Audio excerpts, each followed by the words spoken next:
രാമന്തളിയുള്ള അറകളിൽ പ്രസിദ്ധമാണ് രാമന്തളി ശ്രീ പരത്തിയറ. ഈ അറയിലെ ഏറ്റവും ആരാധിച്ചു വരുന്നതും ഏറ്റവും കൂടുതൽ ആൾക്കാർ കാണാൻ വരുന്നതായ തെയ്യം കണ്ടനാർ കേളൻ തന്നെയാണ്.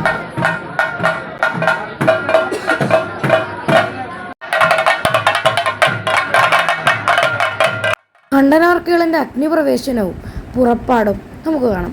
അതിനോടൊപ്പം കണ്ടനാർ കേളൻ്റെ കഥ എന്താണെന്നും ഞാൻ നിങ്ങൾക്ക് ഈ വീഡിയോയിലൂടെ പറഞ്ഞുതരാം.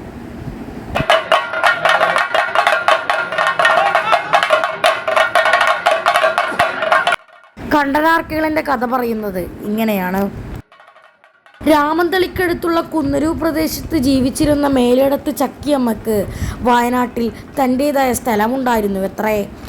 വയനാട്ടിലെ തൻ്റെ സ്ഥലത്ത് ചെന്ന ചക്കിയമ്മയ്ക്ക് ഒരു ദിനം ഒരു ആൺകുഞ്ഞിനെ കളഞ്ഞു കിട്ടി.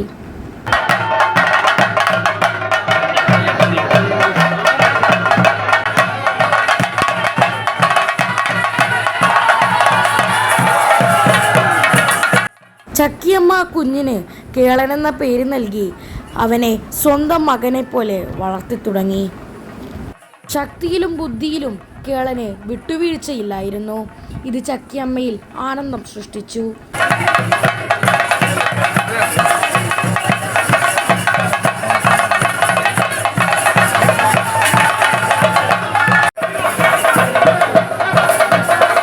ചക്കിയമ്മയെ കേളൻ കൃഷിപ്പണിയിൽ സഹായിക്കുമായിരുന്നു. കേളൻ്റെ കൃഷിയിലുള്ള അധ്വാനം ചക്കിയമ്മക്ക് നല്ല വിളവ് കൊണ്ടുവന്നു. കേളനെ വയനാട്ടിലെ തൻ്റെ സ്ഥലത്തേക്ക് അയച്ച് നല്ല കൃഷി അവിടെയും കൊണ്ടുവരാനുള്ള ആഗ്രഹം ചക്കിയമ്മയിൽ ഒരു ദിനം ഉദിച്ചു.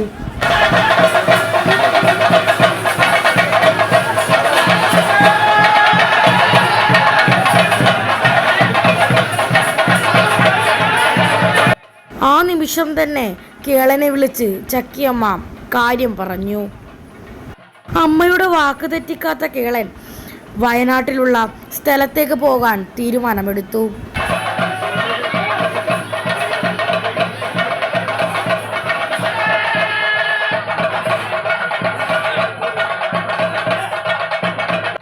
അങ്ങനെ മുക്കുറ്റിക്കാട്, മൂവരുക്കുന്ന്, നല്ല തേങ്ങ, കരിമ്പനക്കാട് എന്നിങ്ങനെ 4 കാടുകൾ ചേർന്ന പൂങ്കുരം വെട്ടിത്തെളിക്കാൻ ആയുധങ്ങളുമായി കേളൻ പുറപ്പെട്ടു. പോകുമ്പോൾ വീട്ടിലുള്ള കള്ളും എടുത്തായിരുന്നു പോയത്.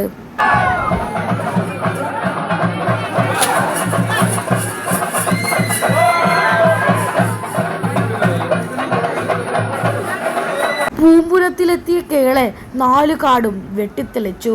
4ാമത്തെ പൂമ്പുരത്തിലെത്തിയ കേളൻ നടുവിൽ ഒരു നെല്ലിമരം കണ്ടു. കേളൻ അത് മാത്രം വെട്ടിയിരുന്നില്ല.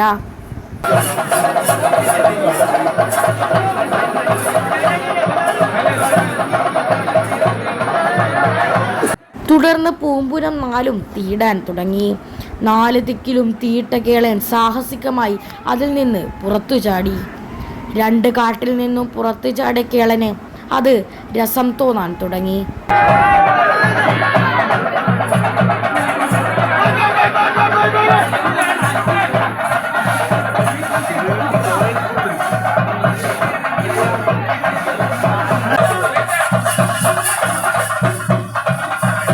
മൂന്നാം പൂമ്പുരവും കഴിഞ്ഞ് നെല്ലിമരമുള്ള 4ാം പൂമ്പുരത്തിൽ ചെന്ന് അവിടെയും തീയിട്ടു.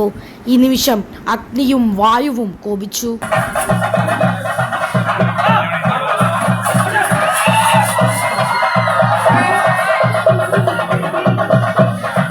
തീ ആളിപ്പടർന്നു.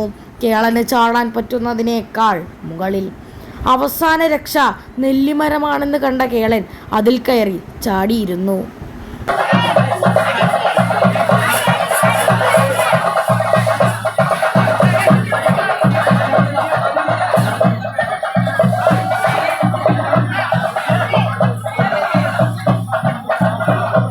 ആ നെല്ലിമരത്തിലായിരുന്നു കാളി, കരാളി എന്ന 2 സർപ്പങ്ങൾ ജീവിച്ചിരുന്നത്. പേടിച്ചിരുന്ന സർപ്പങ്ങൾ കേളനെ കണ്ടപ്പോൾ അവൻ്റെ ദേഹത്തേക്ക് പാഞ്ഞു കയറി. കേളൻ്റെ ശരീരത്തിലെ ഇടതുഭാഗത്തായും വലതുഭാഗത്തായും സർപ്പങ്ങൾ കുത്തിക്കയറി.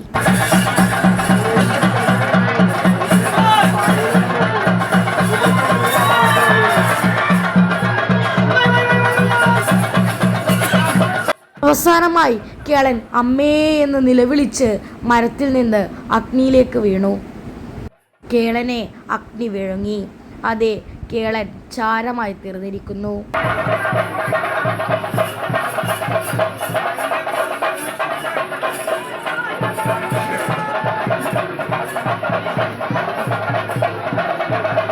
തൻ്റെ പതിവ് നായാട്ട് കഴിഞ്ഞ് ആ വഴി വന്ന വയനാട്ടുകുലവൻ മാറിൽ സർപ്പങ്ങളോടെ ചാരമായി കിടക്കുന്ന കേളനെ കണ്ടു. ദേവൻ പിൻകാലുകൊണ്ട് കേളന്റെ ചാരത്തിൽ അടിച്ചു എത്രേ.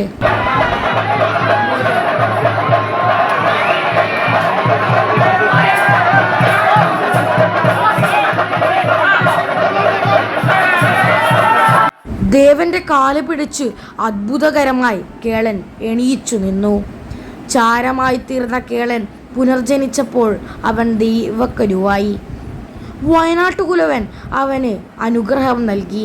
തൻ്റെ ഇടതുസ്ഥാനവും ഒപ്പം ആയുധങ്ങളും നൽകി തൻ്റെ കൂടെ കൂട്ടി.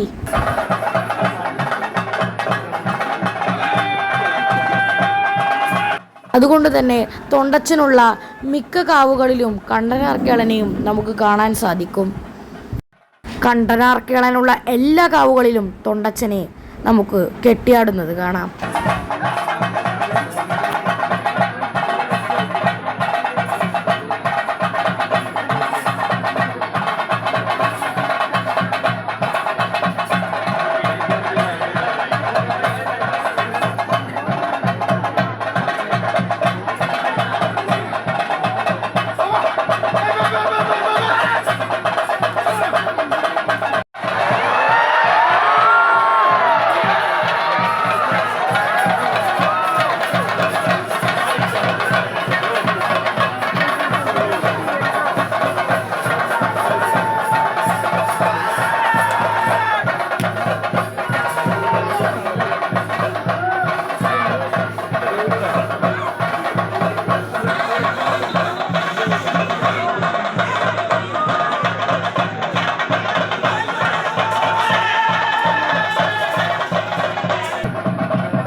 ഊട്ടറ